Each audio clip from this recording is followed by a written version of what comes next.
네, 선생님들 안녕하세요. 온라인 교사교육 마가복음 어, 진행하고 있고요. 오늘은 마가복음 5장 저번 주엔 광풍 위에 있는 예수님과 그 제자들의 모습을 통해서 이제 예수님께서 하나님 나라를 말로 가르치는 게 아니라 행동으로 가르치신다는 것을 시작한다. 그런 의미에서 4장 후반부부터 이제 5장 넘어서 6장까지 이제 8장까지 가이사르 빌립보에 당도하는 그때까지 여러 가지 에피소드들 중에 중요한 사건들이 연이어서 등장하는 시간들입니다. 제가 생각하기에는 마가복음을 이해하는 데 있어서 그리고 마가복음을 재미있게 읽기 위해서 가장 중요한 본문들 중에 하나고요. 익숙하지만 그렇다고 우리가 면밀하게 살펴본 일이 별로 없다. 그리고 여기 있는 여러 가지 에피소드들은 또 영화나 드라마나 또 이제 각종 예술 작품의 모티브가 된 그 장면들이 많다. 이야기했죠. 특별히 오늘 5장, 마가복음 5장은 이제 우리 강동원이랑 그 아저씨 이름 봐. 검은사제들에 나오는 장면들, 검은사제들이 이 본문을 모티브로 하면서 이제 영화를 제작을 했죠. 아무튼, 네. 오늘 말씀 한번 시작해 보겠습니다. 마가복음 5장이군요. 5장 1절부터 20절. 본문은 좀 깁니다. 길어서 제가 빠르게 진행할 테니까 선생님들 귀를 열어두시고 잘 따라오시면 될 것 같아요. 제가 본문 먼저 읽어보겠습니다. 마가복음 5장 1절. 예수께서 바다 건너편 거라사인 지방에 이르러 배에서 나오심에 곧 더러운 귀신 들린 사람이 무덤 사이에서 나와 예수를 만나니라. 그 사람 무덤 사이에 거처하는데 이제는 아무도 그를 쇠사슬로 맬 수 없게 되었으니 이는 여러 번 고랑과 쇠사슬에 매였어도 쇠사슬을 끊고 고랑을 깨뜨렸음이러라. 그리하여 아무도 그를 제어할 힘이 없는지라. 밤낮 무덤 사이에서나 산에서나 늘 소리 지르며 돌로 자기의 몸을 해치고 있더라. 그가 멀리서 예수를 보고 달려와 절하며 큰 소리로 부르짖어 이르되 지극히 높으신 하나님의 아들 예수여, 나와 당신이 무슨 상관이니까? 원하건대 하나님 앞에 맹세하고 나를 괴롭히지 마옵소서 하니, 이는 예수께서 이미 그에게 이르시기를 더러운 귀신아 그 사람에게서 나오라 하셨습니다. 이에 물으시되 내 이름이 무엇이냐? 이르되 내 이름은 군대니 우리가 많음이니이다 하고 자기를 그 지방에서 내보내지 마시기를 간구하더니 마침 거기 돼지의 큰 떼가 산 곁에서 먹고 있는지라.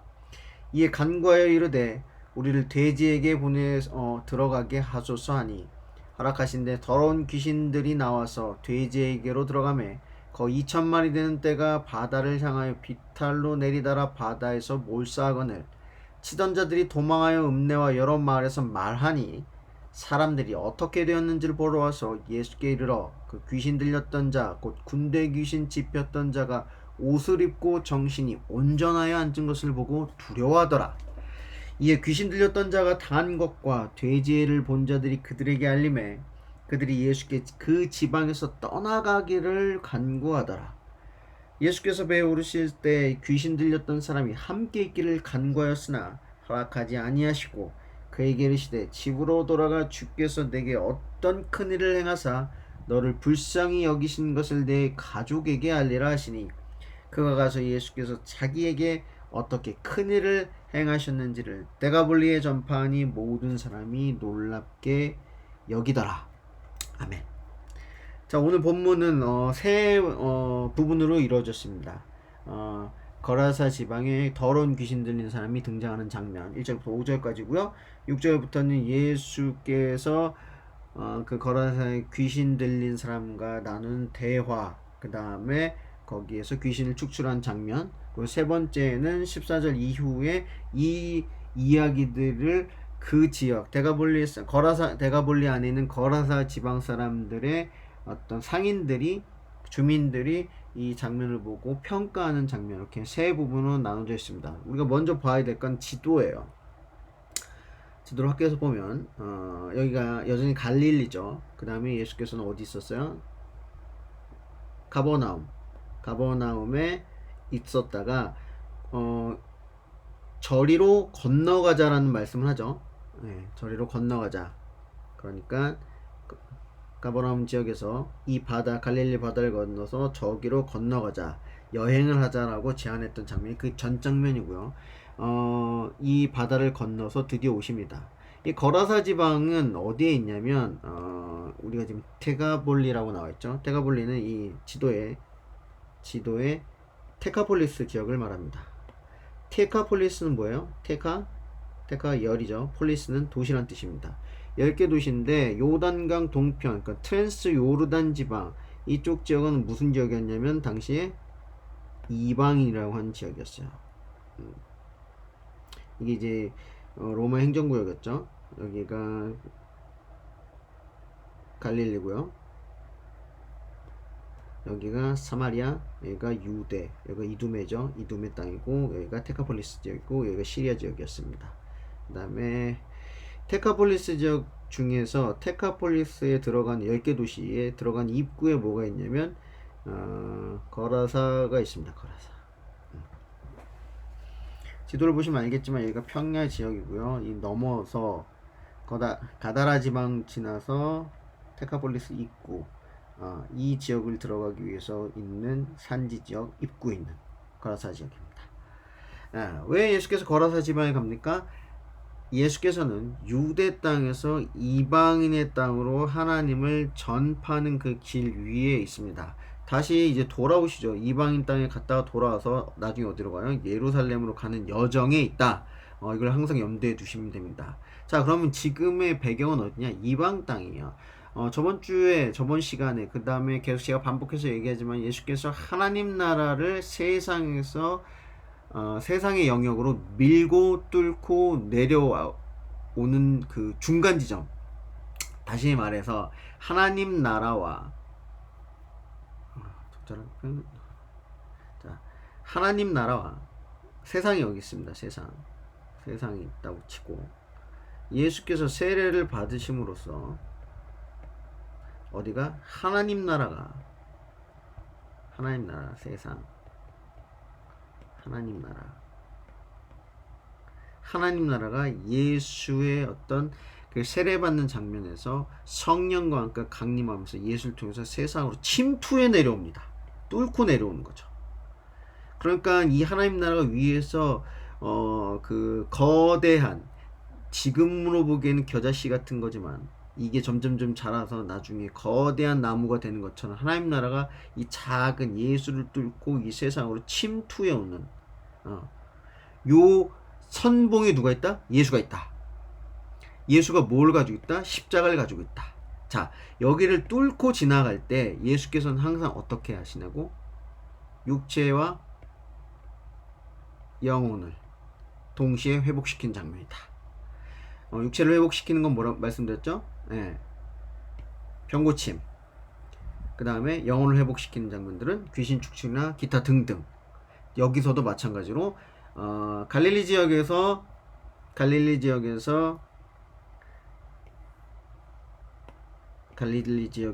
이방 땅으로 침투할 때 하나님께서 뭘 하셨냐? 귀신 축출하십니다. 귀신 축출. 이게 핵심입니다. 자, 그러면 우리가 본문을 좀 자세하게 살펴보면은 이 거라사 지방이 어떤 지방이냐? 사실은 원래는 역사적으로 따지면 거라사 지방은 예수님이 죽은 이후에 로마 군인들이 점령해서 전초 기지를 삼았던, 그러니까 여기에 많은 사람들이 전쟁을 해서 죽었다라는 기록들이 많대요. 그러다 보니까 당연히 무덤들도 많고 그다음 시체가 막 널브러져 있었기 때문에 당연히 그 유골들도 많았죠. 그런 지역이라고 하는데, 이 사실을 소급해서 적용해서 유추해 보자면 이 지역에서는 사람들이 전쟁으로 많이 죽었을 가능성이 있다는 것입니다. 이 얘기는 뭐냐면, 우리가 이제 더러운 귀신 들리는 사람들 얘기할 때 뭐 오순절 계열이나 뭐 성경 본문을 너무 컨저바티브 너무 보수적인 아니라 뭐라고 해야 되나, 너무 보수적으로 읽는 거. 문자 그대로, 문자 그대로 이해하는 그 교단들이나 그런 영역에서는 진짜로 더러운 귀신이 있어서 귀신이 이 안에 침투했다 이해하시는 분도 있고, 그러나 이제 대부분 지금 알려진 바에 의하면 이 더러운 귀신의 더럽다, 이 얘기는 우리가 거라사의 이 본문을 보통 거라사 광인 이야기라고 하죠. 미친 사람, 정신병리학적인 영향 가능성이 크단 말이에요. 왜냐, 이 사람이 하는 행동들을 보면 외적인 상황은 뭐냐, 무덤 사이에서 놀고 쇠사슬을 묶어놨더니 그 결박을 다 풀고 소리 지르고 자해하더라. 이게 더 전형적인 무슨 현상이에요? 귀신 들린 사람들의 현상이 아니라 정신병리학적인 어떤 고통을 받는 사람들이 있다. 그렇다면 왜 그랬을까? 이 지역에서 이 사람이 무덤주의를 떠돈다는 말에 의하면 이 사람들이 전쟁이나 어떤 핍박이나 아니면 폭력에 의해서 희생된 사람들의 가족일 가능성이 크다, 이렇게 보는 시각이 있을 수 있겠죠. 그 어떤 상황이든 간에 이 사람이 무덤가를 거닐면서 잠도 거기서 자고 쇠사슬에 묶여도 소리 지르고 자해하고 그 쇠사슬 풀려고 노력하고 이런 미친 짓을 하는 사람들의 어떤 내적인 상황은 어떨 거야? 어떨 것 같습니까? 그냥 우리는 미친 사람. 어려운 얘기를 좀 하자면 우리가 이 시대에 인간이 미쳤다라고 표현해서 미친 사람을 정신병리학적인 문제가 있고 그 사람들은 정신병원에 가둬야 된다고 이야기한 건 인류가 생긴 이래로 200~300년밖에 안 됐습니다. 200년밖에 되지 않았어요. 나중에 기회가 될지 모르겠지만 이 미친 사람의 정의는 현대적인 의미입니다. 이 사람이 왜 미쳤을까? 정신이 나갔다. 왜 그랬을까요? 이 사람은 당연히 가족이 없을 겁니다. 가족이 있더라도 외면당했을 거야. 이 사람이 무덤가에 있다는 걸 유추하면 이제 동양 사람, 특히 한국 사람들은 정서 공감이 되죠. 왜? 이 사람이 분명히 어떠한 부당한 죽음에 마주해서 그 슬픔을 견디지 못한 사람일 가능성이 크다. 기대에 의지할 데도 없고 마음이 치료받을 사람이 없으니까 당연히 무덤가를 떠돌겠죠. 가슴속에 응어리 때문에 도저히 제정신으로 살 수 없는 상태에 이른 사람이 바로 지금 오늘 등장한 귀신 들린 사람. 그런데 왜 더러운 귀신 들린 사람이에요? 유대인들이 보기에 이방인 놈들은 다 더러운 놈들이야. 거기에서 문제를 일으키는 어떤 영적인 존재나 귀신들도 다 더러운 존재입니다. 나중에 이제 7장 정도에 가면은 더럽냐 더럽지 않느냐 정결례의 문제, 이방 땅에서 더럽냐 더럽지 않냐 문제는 이제 뒤에 등장하긴 하는데, 어찌됐건 그런 사람이 바로 지금 거라사의 더러운 귀신 들리는 사람, 소위 거라사 광인인 것입니다. 그 광인이 갑자기 예수를 보고 미친듯이 달려들죠. 그리고 절을 합니다. 저번에도 반복적으로 말씀드렸듯이 예수의 제자들이냐 예수를 따르는 사람들은 예수가 누구인지 알아보지 못합니다. 그런데 꼭 영적인 존재, 영적으로 문제가 있거나 영적으로 어떤 수렁에 빠진 사람들은 대번에 예수가 누군 걸 알아봅니까? 바로 하나님의 아들인 걸 바로 알아봅니다. 이게 또 마가복음의 또 재밌는 장면 중에 하나죠. 달려와 절하면서 간절히 부탁합니다. 지극히 높으신 하나님의 아들 예수여, 당신이 나랑 무슨 상관이 있기에 나를 괴롭히러 왔습니까? 자기를 괴롭히러 온다. 그러니까 자기를 회복시켜 줄 것을 정확하게 인지하고 달려 나옵니다. 예수께서 아랑곳하지 않고 어떻게 하십니까? 바로 명령하십니다. 그 사람에게서 나오라고 하면서 이제 검은 사제들에서 나오죠. 박수담이 딱 누워있을 때 그 아저씨 이름 생각이 안 나네요. 그 사제가 눈을 딱 가리고 제일 먼저 어떻게 해요? 내 정체를 밝혀라. 그래서 중국어 하는 사람, 라틴어 하는 사람, 독일어 하는 귀신들, 사령들을 해가지고 다 네 마리는 나왔는데 나중에 정체를 밝힌 그렇게 정체가 들키면은 지는 거다 라는 장면들이 나와요. 어쨌든 예수께서 내 이름이 무엇이냐고 물었습니다. 그랬더니 너의 정체성이 뭐냐라고 물은 거죠. 그랬더니 되게 재밌는 얘기를 해요. 이 거라사 광인이 이런 말 합니다. 나는 군대라는 말. 이게 한글로 이야기하면 이해되지 않은 본문인데요. 여기서 원래 본문은 라틴어의 군대 단위인 레기온입니다. 레기온. 나는 레기온이다. 레기온의 어떤 어원의 재밌는 점은 뭐냐면 원래 군대라는 레기온, 그 군대라는 뜻이 아니라 원래 로마 군대의 어떤 그 기본 단위, 뭐 우리가 군대 갔다 온 사람들에게 소대, 중대, 대대, 연대 이런 단위, 군대, 레기온인데 이 레기온 어원과 같은 게 영어에서는 릴리전 있죠, 지역.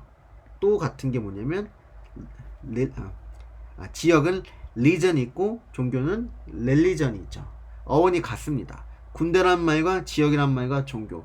독일어로 얘기하면 정확히 발음 똑같기 때문에 맞거든요. 군대는 레기온, 지역도 똑같이 레기온입니다. 종교도 렐리기온. 같은 어원의 말이라는 거야. 그럼 너는 뭐냐? 나는 레기온이다. 나는 레기온이다. 렐리기온이다. 마가복음이 의도한 바가 바로 이겁니다. 좀 더 깊은 얘기를 하자면 군대 당시에 거라사 지방이 로마 군인들이 주둔지였죠. 그러니까 로마 군인들의 주둔지였기 때문에 여기서 우리나라 옛날에 뭐 6.25 이후에도 미군 부대가 있었던 뭐 평택, 오산, 뭐 송탄이는 아직 있나? 동두천 이런 데가 무슨 상권이 발달했어요? 당연히 미군 기지가 있기 때문에 시장이 발달하고 거기에 군납을 납품하는 상권들이 발달한 것처럼 그 당시에 거라사 지방에도 로마 군대 주둔지에서 파생하는 영향력이 형성되고 있었단 말이야. 그 영향력이 뭡니까? 당연히 사회적인 영향력, 문화적인 영향력, 정치적인 영향력, 그리고 가장 강력한 건 경제적인 영향력을 미치고 있다는 겁니다. 그 지방에서 이방인 땅인 이유가 바로 로마 군인들이 주둔하기 때문이야. 그렇다면 이 군대, 레기온이란 이름의 귀신은 어떤 의미였으면 뭐냐? 그 지역, 레기온이라는 그 지역, 리전이라는 그 지역과 같은 의미고, 더 한 발자국 나가면 릴리전이라는 같은 의미로서 쓰일 수 있다는 겁니다. 군대다. 난 이 동네를 장악한 사람이다. 난 이 동네의 종교적인 것을 장악한 귀신이다 라고 자기 정체성을 밝힌 겁니다. 이 얘기는 뭐냐? 지금 예수가 등장했고 군대 귀신, 근데 군대 귀신은 때를 지어서 몰려다니는 군대 귀신 마주쳤습니다. 하나님 나라와 하나님 나라를 이끌어가는 대표자, 그 선봉장에 있는 예수와 그 지역의 정치, 경제, 사회, 문화를 지배하고 있는, 정신적으로 지배하고 있는 군대의 세력이, 이방 땅에 있는 귀신들의 세력이 정면으로 충돌한 상황이라는 겁니다. 그 대표적인 표상, 그러니까 그 대표적인 이미지가 뭐야? 바로 돼지라는 거예요. 이 두 세력이 충돌했을 때 마침 거기에 돼지의 큰 떼가 산 곁에 먹고 있는 걸 보았습니다.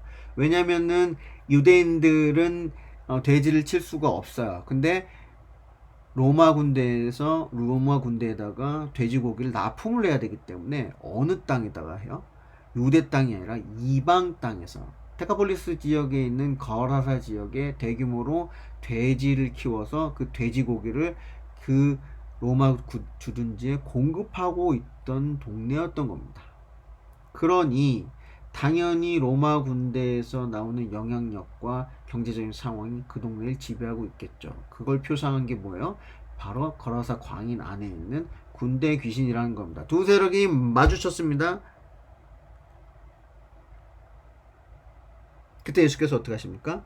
바로 돼지에게로 보내서 이 군대 귀신들을 전부 다 몰살시키는 장면이 나타난다.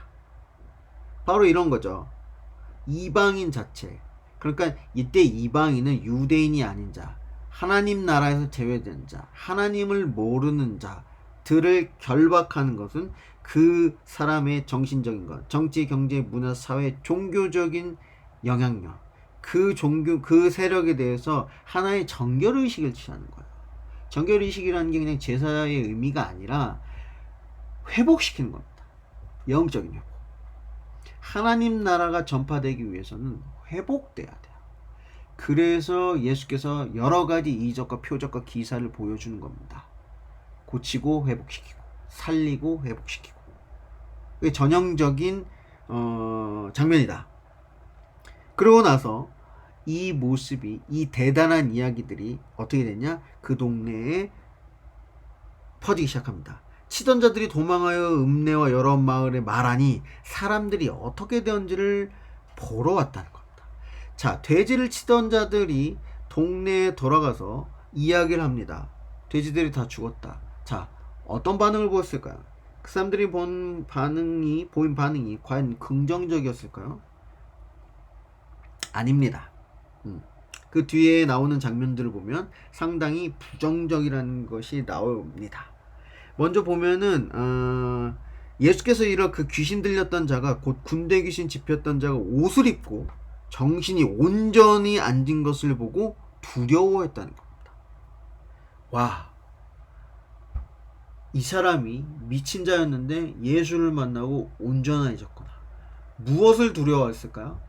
이때 두려움의 단어가 저번 주에 말씀드린 것처럼 두려움의 단어가 포버스랑 데일로스가 있는데, 이때는 데일로스가 아닙니다. 광풍을 잠잠하게 한 예수를 보고 두려워 떨었다는 그 두려움이 아니라 죽음의 공포 앞에서 두려워 떤다는 포버스. 바로 이 두려움이 여기서도 쓰여요. 어떤 두려움이었을까요? 그 다음에 결정적인 말이 나오죠. 그들이 예수께서 그 지방에 떠나기를 간구하더라. 왜 떠나라고 했습니까? 짜증나니까. 보기 싫으니까. 왜 그랬을까요? 당연하죠. 아까 이 사람들이 이 지방의 경제적인 상황을 떠받치고 있는 건 돼지를 치는 작업이었을 거예요. 돼지를 치는 작업인데 그 돼지가 몰살당했습니다. 그럼 당장 로마 주둔지에다 돼지를 공급하는 일이 끊겼을 거고, 당연히 경제적인 상황은 나빠지겠죠. 게다가 로마 주둔지와의 신뢰 관계도 무너졌으니까 그들이 제공하는 뭐 군사적인, 정치, 경제, 문화, 사회적인 어떤 보호망에서 벗어나게 되는 악순환에 빠지게 된다는 것을 직감했을 거예요. 그런 것이 두렵다는 겁니다. 나의 삶을 지탱하고 있던 모든 기반이 예수 때문에 무너졌으니 나는 더 이상 그걸 버리고 살 수 없다. 자, 제발 이 동네에서 꺼져달라.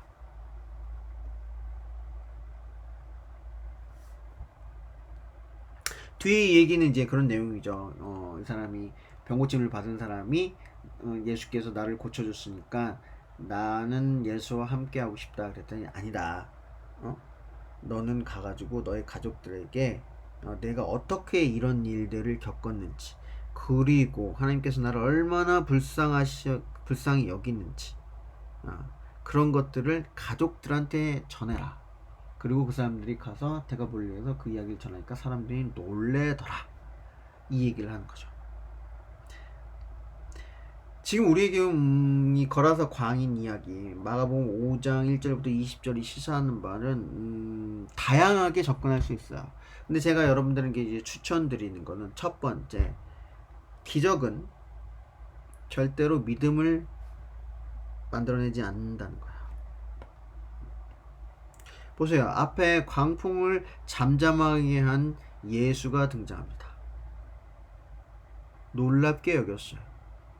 이 사람이 혹시 하나님의 아들인 게 맞구나 라고 하고 장면이 전환되고, 다시 거라사 광인에게 들렸던 귀신을 쫓아낸 장면을 보였어도 사람들은 예수를 따르지 않습니다. 왜? 그 기적이 나의 삶의 기반을 흔들 수 있고, 내가 가진 신념과 내가 가진 편견을 역전시킬 수 있다는 두려움 때문이에요. 기적을 관망하는 사람들, 그러니까 기적을 우리가 바라보는 사람들이죠. 그 신적인 기적보다 경제적 손실에 집중하게 된다는 거예요. 당연히 로마 군대의 돼지 납품이 어찌 않아. 마찬가지입니다. 여러분들, 우리가 예수께서 행하시는 기적, 혹은 교회를 통해서, 어떤 목사를 통해서, 기도원에서 나타나는 기적의 현상을 보잖아요. 받아들일 것 같죠? 예수님에 대한, 하나님에 대한 믿음이 더 강해질 것 같죠? 아닙니다.